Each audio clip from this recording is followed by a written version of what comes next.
Hello students, you are enjoying to learn the chemistry with Kinnari teacher, and today I Kinnari Dave from Ambi Patel English Medium School is going to teach you Standard 12, Unit 12, Part 2, and in this part we are going to study about the rules of the nomenclature. As we have studied in the Unit 10 also, haloalkane also, Unit 11 also, alcohol, phenol and ether also, and here also we are going to study some of the rules for the nomenclature and some very common name for the carboxylic acid, aldehyde and ether also.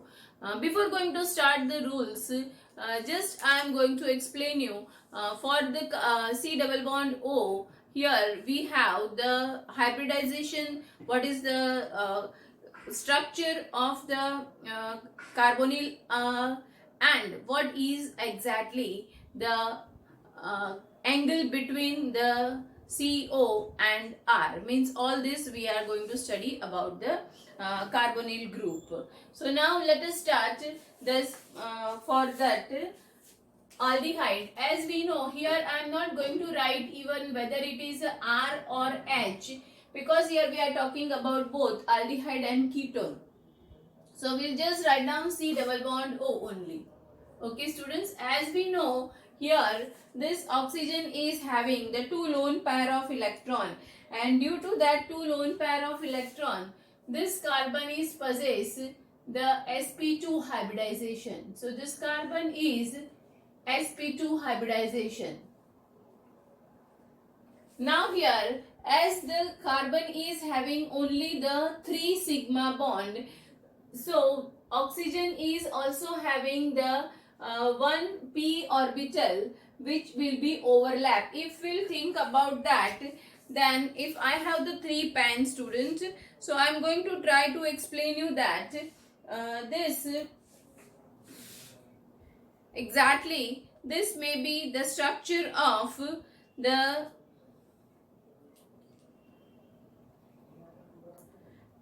this way we can see that structure of all the 3 bond which is possessed by the carbon, and this is our bond. This center atom is the carbon, this bond is with the oxygen. So here oxygen is having the one p y orbital which is vacant, so that is in the 90 degree of this plane. This all are in the same plane. This all the 3 bonds which I am showing you here, this is your R, this is also your R, and this is your oxygen. This carbon is with the oxygen bond. So here this carbon and oxygen is having here one plane orbital, and this carbon is also having one orbital over here which is not in the plane, or we can say that that is on the 90 degree of the plane. So that's why here the one bond that will be overlap here px, and above the plane that is same way. So here we have the pi bond, and that's why it is known as the sp2 hybridization. As we have the sp2 hybridization student, so if we'll think about that, so this is our sigma bond and it is our pi bond, as I explain you that way. So अगर ये हम consider करते हैं तो bond angle के बारे में भी थोड़ा सा समझने की कोशिश करेंगे. Now bond angle of this, all the bond angle are, as I saw that all the bond angle is 120 degree. All the bond angle are 120 degree, and that's why the structure, if we'll see, then it is a planar. Here you can see that is a planar structure, and from that it is having the planar structure, because you have the 3 sigma bond and 1 pi bond with sp2 hybridization, and all are with the 120 degree. So that's why it is known as the planar structure. और उसके साथ में अगर हम ये देखने की कोशिश करें स्टूडेंट कि उसका डाइपोल मोमेंट है कि नहीं है, तो कितनी है. बॉन्ड डबल बॉन्ड है, इसीलिए यहाँ पर बॉन्ड लेंथ जो है वो शॉर्टर होगी, उसके साथ में यहाँ पर स्ट्रॉन्गर बॉन्ड है, तो ये भी हम देखते हैं, because as we know this oxygen is having the 2 lone pair of electron, so oxygen is more electronegative than the carbon, so it is having the partial positive charge and it possesses the partial negative charge, so that's why this double bond, the double bond is stronger, so bond is stronger,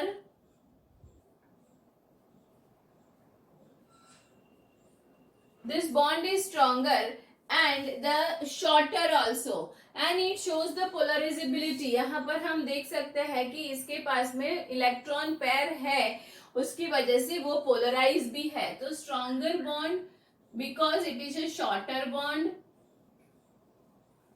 and it shows the polarized character also,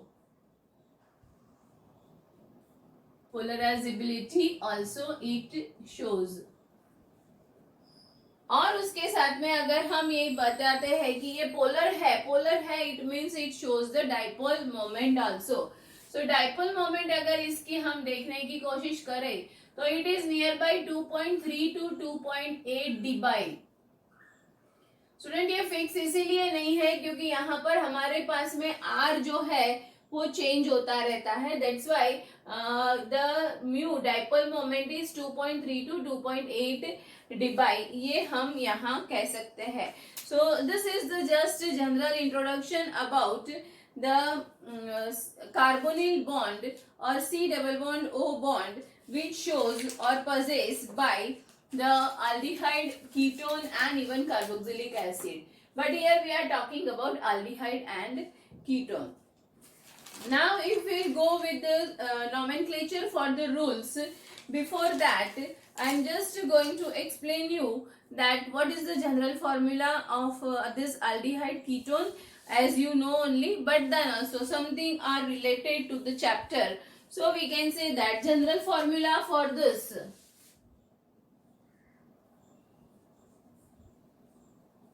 general formula, अगर general formula की हम बात करते हैं तो यहाँ हमारे पास में है general formula CnH2nO. So general formula is CnH2nO. और यहाँ अगर C double bond O group के साथ में हमारे पास में आल्डिहाइड है कि कीटोन है वो हमें देखना है, तो यहाँ ये होगी general formula with C double bond O, है ना. अब यहाँ हम बात करते हैं, suppose we have a ketone, अगर हमारे पास में कीटोन है तो क्या होगा, और आल्डिहाइड है तो क्या होगा. As you know aldehyde is having the 1H bond is compulsory and here one is R, that R is alkyl or aryl anything, while in the ketone both are whether that R are alkyl or aryl, it doesn't make any difference, but here both R is there for the ketone and for the aldehyde one H and another maybe H or R alkyl or aryl. So we can say that for ketone के लिए N की जो value है ये is always greater than or equal to 3. For ketone I am talking about, the value of N is greater than or equal to 3. तो aldehyde के लिए, for aldehyde, as I said, for aldehyde we have the R is equal to C double bond O, here H or here H or R anything. So R may be alkyl or aryl. और while for the ketone C double bond O group है, यहाँ R है और यहाँ R दोनों same भी हो सकता है, अलग भी हो सकता है. So for that R is equal to alkyl or aryl. This is just the introduction for the aldehyde and ketone के nomenclature में हम अब क्या करेंगे वो थोड़ा सा पढ़ लेते हैं. उसके पहले कोई ऐसे भी aldehyde और ketone है कि जो कॉमन नेम बहुत ही वेल नोन है, तो एग्जाम में कभी वही कॉमन नेम से क्वेश्चन पूछा जाता है.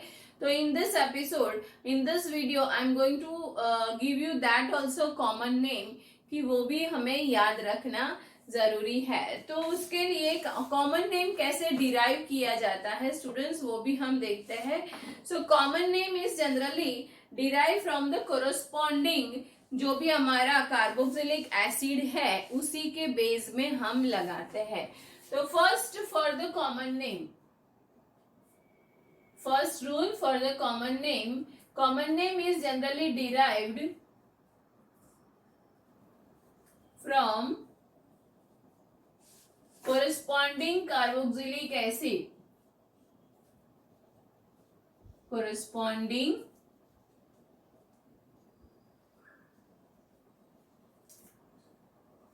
कार्बोक्सिलिक एसिड, उसके ऊपर से जो उसका ईक है मतलब IC है उसको हम कैंसिल करते हैं, उसमें से रिप्लेस ईक, कार्बोक्सिलिक एसिड का ईक रिप्लेस करते हैं किससे, तो that is replaced by suffix aldehyde, suffix aldehyde is added. This is the just common rule for the nomenclature of aldehyde. अब यहाँ पर एक उसके साथ में हम आयुपेक नेम में क्या करना है वो भी समझ लेते हैं। तो आयुपेक नेम में हमें पता है कि सबसे पहला काम हमें क्या करना चाहिए, parent chain. So for IUPAC name parent chain को हम फाइंड आउट करेंगे। पेरेंट चेन के बाद में हम उसमें डबल बॉन्ड है, सिंगल बॉन्ड है कि ट्रिपल बॉन्ड है, वो देखने के बाद उसमें प्राइमरी सफिक्स ऐड करेंगे। मींस ANE, ENE और YNE is considered as a primary suffix. So parent chain plus primary suffix, ये दोनों कंपलसरी है। वो कॉरेस्पॉन्डिंग ग्रुप में से जैसे मैंने बताया ANE, ENE, YNE जो भी है, तो ये दोनों मैटर सबसे पहले हमें देखना होता है कि 3 कार्बन चेन है तो हमारे पेरेंट चेन में ब्यूट लगेगा, डबल बॉन्ड है तो प्राइमरी सफिक्स में इन लगेगा। तो this is the first common rule. अब इसके बाद में हमें क्या करना है वो हम देखते हैं कि अगर उसके बाद में हमारे पास में जो कार्बोक्सिलिक एसिड में से जो E है वो E को हम रिप्लेस करते हैं, E जो है that is replaced by all, replace by all. तो यहाँ पर हम जो है आल लगाते हैं। और अगर कीटोन है हमारे पास में, ये एल्डिहाइड के लिए हमने आल लगाया, बट अगर हमारे पास में कीटोन है तो हम यहाँ पर ओन लगाते हैं। कीटोन है तो हम वो E को रिप्लेस करते हैं ओन से। This is for the ketone. अब यहाँ ये भी एक देखना है स्टूडेंट्स कि एल्डिहाइड के लिए हम कार्बाल्डिहाइड भी सफिक्स लगाते हैं। कब लगाते हैं वो आगे बताती जाऊंगी, पर ये भी ऑक्सो भी हम प्रीफिक्स लगाते हैं। तो ये भी एक देखना है हमें कि एल्डिहाइड के लिए E is replaced by all and for ketone, ketone का जो E है it is replaced by own. तो ये जो है हमारा कॉमन रूल था वो आयुपेक नेम के लिए। सबसे पहला काम पेरेंट चेन फाइंड करो, प्राइमरी सफिक्स लगाओ, E को रिप्लेस करो, एल्डिहाइड है तो आल से और कीटोन है तो ओन से। अब उसके बाद में हम थोड़े से जैसे मैंने बताया कि किस तरह से उसका कॉमन नेम भी इंक्लूड किया जाता है, तो वो भी हम देख लेते हैं। उसके पहले यहाँ पर स्टूडेंट्स थोड़ा सा ये डाइपोल मोमेंट मैंने समझाया, पर उसमें साथ में जो स्ट्रक्चर है स्टेबल स्ट्रक्चर, और उसके बाद में वो जो स्ट्रक्चर बताते हैं कि ऑक्सीजन के पास में 6 इलेक्ट्रॉन है तो वो रेजोनेंस भी शो करता है, तो ये दिखाने का थोड़ा सा रह गया है। तो that also I am going to explain you, then will go with the common name. So here as we know this is the structure R C double bond O R, and as I said here it is with the plus charge and this is with the minus charge. Why? Because it is having the 2 unpaired electron. It is a stable structure students. Why? Because it is having the plus and minus charge is totally distributed with the pi bond. So it is a stable structure. But here we get the resonance also. How we get the resonance here? By this carbon gets the uh, positive ion, and this oxygen means this bond breaks and carbon become the positive, and this oxygen is having the negative charge with 6 electrons. So another that you will get are C with the positive and oxygen with negative 1, 2, 3, 4 and 5, 6 means 3 pair of electron. और यहाँ अगर हम देखते हैं तो oxygen के पास में negative charge है. So oxygen is having more electronegative, so that's why oxygen is behave as a Lewis base. It behaves as a Lewis base, while this carbon is having the positive charge, so carbon behave as a Lewis acid. It behaves as a Lewis acid. और ये unstable structure है. This is our stable structure but it is a unstable structure. तो ये भी हमें यहाँ पर थोड़ा सा समझना जरूरी है, क्योंकि कभी कभी एग्जाम में 2 मार्क का क्वेश्चन में ये भी हो सकता है. Now let us start the common name of aldehyde and ketone जो जनरली पूछा जाता है. तो सबसे पहला अगर हम लेते हैं तो उसमें हम एग्जाम्पल के लिए ले रहे हैं. So first is HCHO. Students मैं यहाँ फॉर्मूला लिखूं तब तक मैं आई होप दैट कि you will write the common name also along with that. अब इसके साथ में एक और ऐड करते हैं तो HCOOH ये हमने ऐड किया. यहाँ पर C double bond OH add किया, मतलब ये कुछ ओइक एसिड कुछ ऐसा है हमारा, वो हम देखते हैं.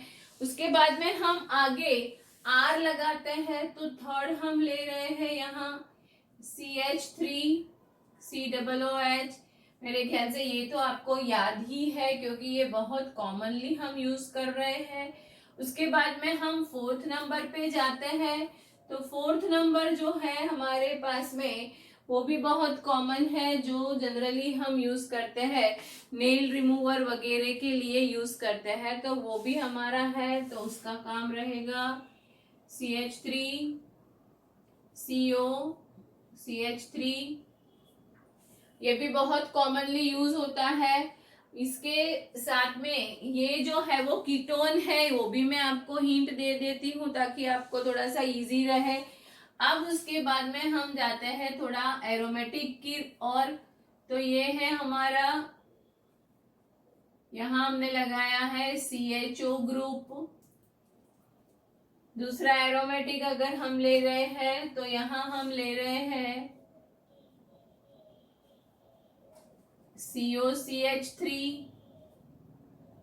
एक और पे हम जा रहे हैं तो वहां हमारे पास में है CH3CHO. यहाँ हमने CH3COOH लिया, मतलब ये ओइक एसिड है. यहाँ CH3CHO लिया, मतलब ये अल्डिहाइड है. और नेक्स्ट अगर हम जाते हैं तो वो है हमारे पास में यहाँ से एक और कार्बन बढ़ा देते हैं तो CH3CH2CHO. ये भी हमने अल्डिहाइड ले लिया है. तो इस तरह से थोड़े से कॉमन नेम हमने लिए हैं. Now will let us see how many of you are giving the right answer. Okay students, let us start. Very good. चलो लेट अस स्टार्ट. HCHO उसको क्या बोलते हो जनरली? Yes right, formaldehyde. ये बहुत ही कॉमन से पूछा जाता है. So this is your formaldehyde. Come on next. What is that? HCOOH. Yes, you. Very good. Formic acid. Correct. Right answer. As I said, this CH3COOH, उसको मैंने आपको कुछ बोला भी था कि ये बहुत जाना पहचाना और थोड़ा वीक एसिड टाइप का है, तो इसको बहुत हम यूज भी करते हैं. Yes, it is your acetic acid. Then number 4, CH3COCH3. Okay. Yes, one more try. Good. This is a acetone.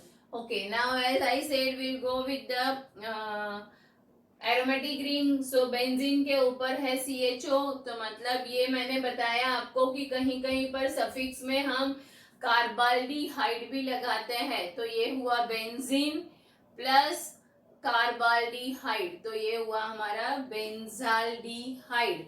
अब कार्बाल्डिहाइड हम कब लगाते हैं वो भी देख लेते हैं.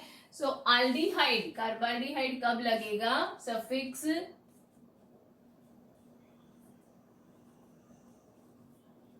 कार्बाल्डिहाइड कब लगेगा? जब हमारे पास में aldehyde is more reactive. Aldehyde, जो भी आल्डिहाइड दिया है वो मोर रिएक्टिव है. किससे मोर रिएक्टिव है? वो कीटोन के उससे मोर रिएक्टिव है. तो aldehyde is more reactive in ketone in the nucleophilic addition reaction. So aldehyde is more reactive than ketone in nucleophilic addition reaction. और उसके साथ में यहाँ पर स्टेरिक इफेक्ट भी दिखाई देती है आल्डिहाइड के लिए. तो ये भी स्टेरिक इफेक्ट दिखाई देती है हमें. तो ये भी एक उसका ही है कि कार्बाल्डिहाइड हम लगाते हैं सफिक्स. और आल्डिहाइड जो है वो कीटोन से ज्यादा रिएक्टिव है. किसमें? तो न्यूक्लियोफिलिक एडिशन रिएक्शन में. और उसके साथ में स्टेरिक इफेक्ट उसमें ज्यादा दिखाई देती है, गिवन स्टेरिक इफेक्ट. तो इसका आपका नाम हुआ बेंजाल्डिहाइड. उसके बाद में यहाँ पर आपके पास में है COCH3 जो यहाँ आपने लगाया है. इसका नाम आपने क्या किया था? एसिटिक एसिड, क्योंकि यहाँ COOH था. और यहाँ आपने क्या किया? एसीटोन. तो ये आपका कौन सा ग्रुप हुआ स्टूडेंट्स? एसीटोन ग्रुप है, मतलब COCH3. और वो बेंजीन के ऊपर है. तो यहाँ इसका नाम करेंगे, ये कीटोन है इसलिए एसीटोफिनोन इसका नाम हुआ. और यहाँ जो हमारे पास में है वो है हमारा CH3CHO, मतलब ये हुआ हमारा आल. यहाँ हमें सफिक्स लगाना है आल. तो ये है इथेनॉल. और ये जो मैंने बताया यहाँ हमने 3 कार्बन लिए हैं. स्टूडेंट्स एक बात यहाँ ध्यान में ये रखने की है कि यहाँ हमें जो आल्डिहाइड और कीटोन वो दोनों ऐसे ग्रुप है कि हमेशा वो पैरेंट चेन के एंड में ही लगते हैं. मतलब कि शुरुआत में या तो एंड में ही लगते हैं, वो बीच में कहीं होते हैं. तो हमें उसके नोमेनक्लेचर में डाई, ट्राई, टेट्रा इस तरह से नंबरिंग देना होता है. पर आल्डिहाइड एंड कीटोन अगर वो ग्रुप के पेरेंट चेन में लास्ट में है तो इसे हमें कंसिडर करना है नंबर ऑफ कार्बन गिनने में. मतलब ये आप सोचोगे कि मैडम ने यहाँ पर जो नाम दिया उसमें इथेनॉल कैसे दिया, यहाँ तो एक ही कार्बन है. नहीं स्टूडेंट, जो आल्डिहाइड का हमारा जो कार्बन है that will be also counted in the parent chain. So इसीलिए इसका नाम इथेनॉल रहेगा. और यहाँ पर आपके पास में CH3, CH2, CHO, मतलब here also this is a 3 carbon chain. So you have to write the name propanol. ये बात यहाँ ये रूल्स के लिए बहुत ही इम्पोर्टेंट है. अब इसके बाद में हम जाते हैं, जैसे मैंने यहाँ बताया कि parent chain plus primary suffix ANE, ENE जो भी आता है वो. और फिर उसके बाद में अगर हमारे पास में जो भी ग्रुप लगा है उसके ऊपर से हमें नाम देना है.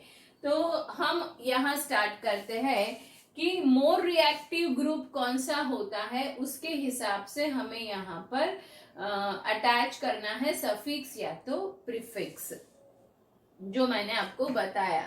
तो रिएक्टिव ग्रुप जो है वो जनरली मेन चेन के साथ में, जो ये मैंने बता रही हूँ वो, तो मेन चेन के साथ में होता है. तो यहाँ एक और एग्जाम्पल भी ले रहे हैं. सपोज यहाँ नंबर 9 लिख रही हूँ और वहां हम लिख रहे हैं CH3 CH.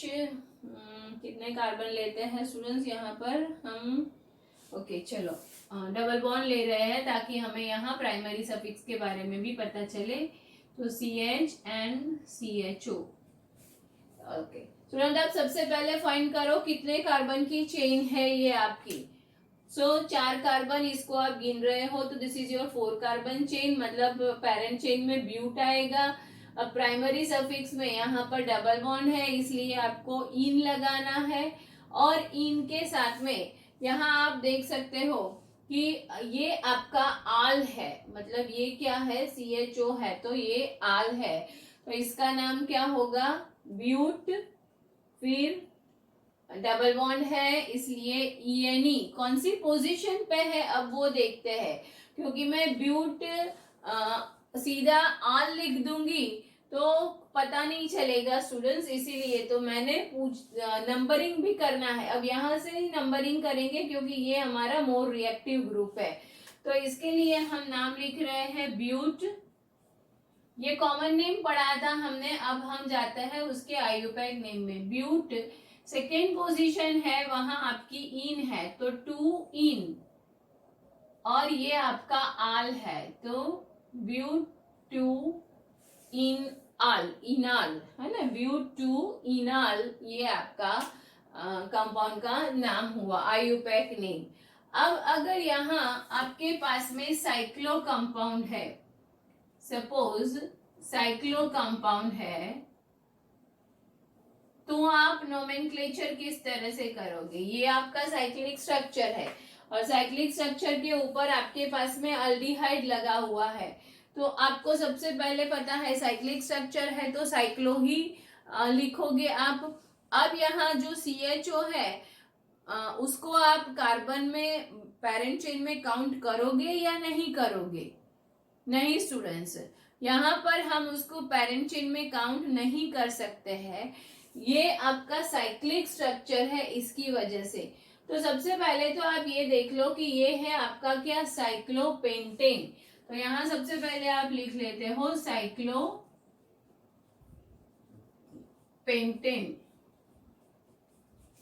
अब साइक्लोपेंटेन जो है उसके साथ में ये क्या लगा हुआ है, तो ये जो है वो है आपका कार्बाल्डिहाइड, जो मैंने आपको बताया कि यहाँ पर कार्बाल्डिहाइड भी लगता है, तो ये हो गया हमारा कार्बाल्डिहाइड, साइक्लोपेंटेन कार्बाल्डिहाइड।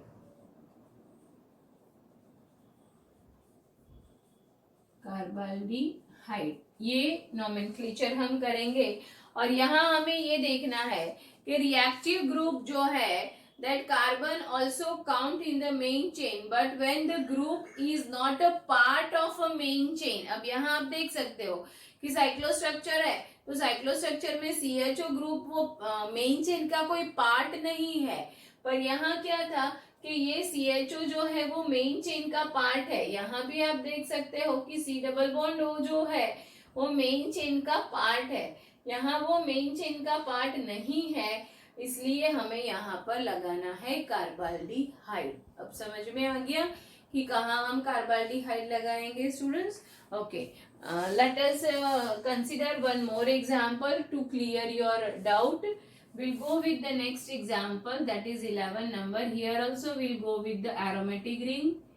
चलो ओके, यहाँ तो मैंने, चलो साइक्लो ही लेते हैं, एरोमेटिक रिंग नहीं लेते हैं हम, साइक्लो स्ट्रक्चर ही लेते हैं। तो ये है आपका यहाँ CHO और यहाँ आपका क्लोरीन। अब ये साइक्लो स्ट्रक्चर है, साइक्लो स्ट्रक्चर कितने कार्बन का है, पेरेंट चेन 6 कार्बन की है, तो यहाँ पर आपके पास में होगा साइक्लो हेक्सेन। हेक्सेन के साथ में यहाँ 2 ग्रुप है स्टूडेंट्स, एक आपका हेलोजन ग्रुप है और एक आपका अल्डिहाइड है। अब यहाँ नंबरिंग देना पड़ेगा आपको क्योंकि 2 ग्रुप है। अब मोर रिएक्टिव ग्रुप आपका अल्डिहाइड है तो आपको नंबरिंग यहाँ से स्टार्ट करना पड़ेगा और 4 नंबर के ऊपर आपके पास में क्लोरो आएगा, तो आप सबसे पहले लिखोगे 4 क्लोरो, 4 क्लोरो। अब ये क्या है आपका साइक्लोहेक्सेन है, तो यहाँ आप लिखोगे साइक्लोहेक्सेन और ये आपका कार्बाल्डिहाइड, तो इस तरह से 4 क्लोरो साइक्लोहेक्सेन आपका कार्बाल्डिहाइड।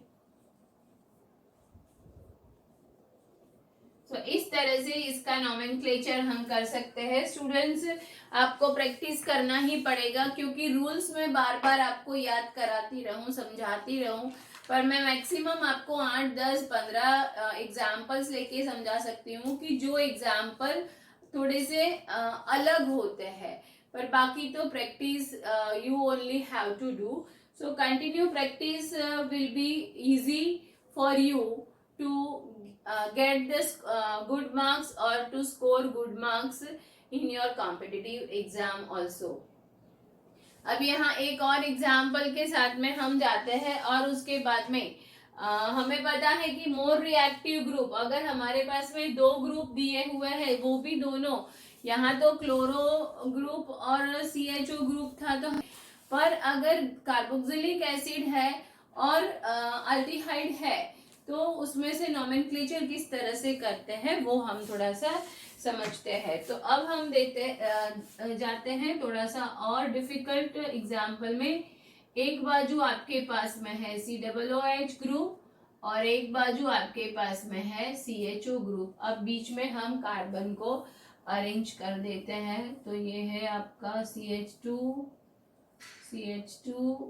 CH2. चलो, हमने बीच में 3 कार्बन को एडजस्ट कर दिया. अब आप सबसे पहले तो ये देख लो कि कितने कार्बन की चेन हुई. मैंने बताया कि आपका जो भी ग्रुप है वो मेन पेरेंट चेन का ही पार्ट है, इसलिए you have to consider that in the parent chain. तो आपके पास में 1, 2, 3, 4 एंड 5 कार्बन की चेन हो रही है यहाँ पर.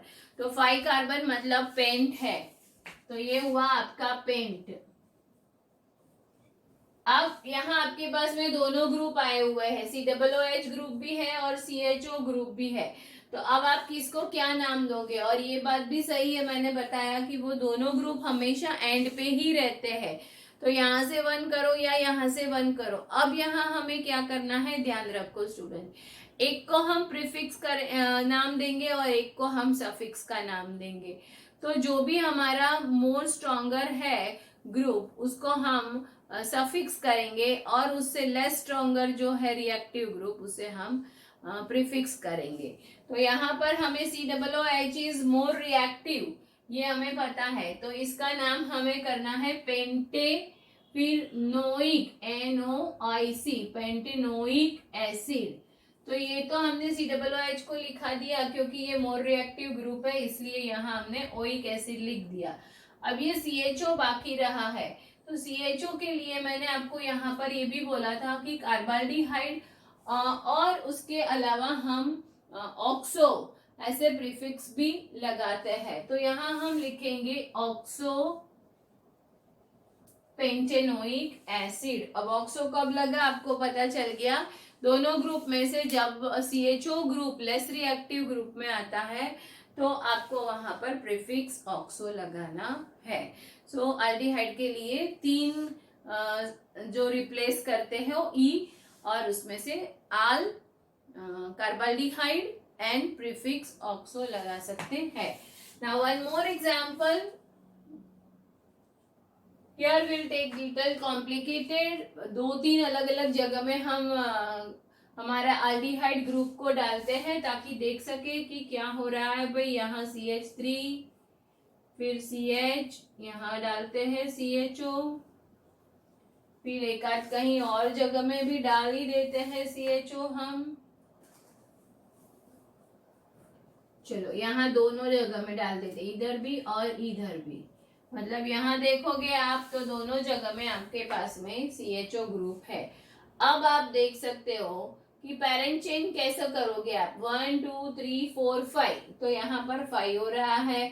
अगर यहाँ ये दोनों जो है वो ग्रुप में कंसिडर करोगे, यहाँ 1 नंबर 2 नंबर के कार्बन के ऊपर आपके पास में दोनों अल्डिहाइड ग्रुप आया हुआ है. तो ये हुआ आपका, दोनों को ग्रुप कंसिडर करना है. इसे अब हम पेरेंट चेन में नहीं ले सकते हैं. तो यहाँ आप क्या करोगे, ये आपका first carbon, second, third and fourth.